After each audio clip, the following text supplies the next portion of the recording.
দেখি এই যুগে আল্লাহর কোনো ইমানদার ব্যক্তি পাওয়া যায় কিনা। এই যুবক দাঁড়াও। জি বলেন।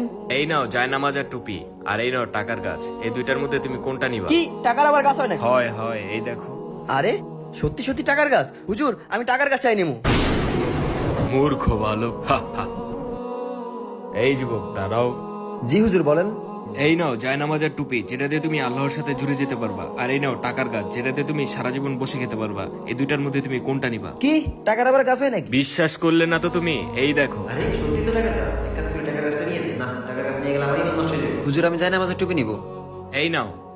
আচ্ছা, এই টাকার গাছ রেখে তুমি এই জায়নামাজ আর টুপি কেন নিলা? হুজুর এই জায়নামাজের টুপি দিয়ে আমি নামাজ পড়বো, আর নামাজ হচ্ছে আমাদের নবীজির চোখের মণি। এই টাকার গাছ নিয়ে আমি দুনিয়াতে তো আইশ করতে পারবো, কিন্তু আখিরাতে আমার জন্য দোজক অপেক্ষা করতেছে। কিন্তু এই জায়নামাজের টুপি দিয়ে আমি দুনিয়াতে নামাজ পড়বো, যা আমার আখিরাতে কাজে লাগবে। বাহ, আমি তোমার ইমানদারির উপর অনেক খুশি হয়েছি। এই নাও টাকার গাছটাও তুমি রেখে দাও।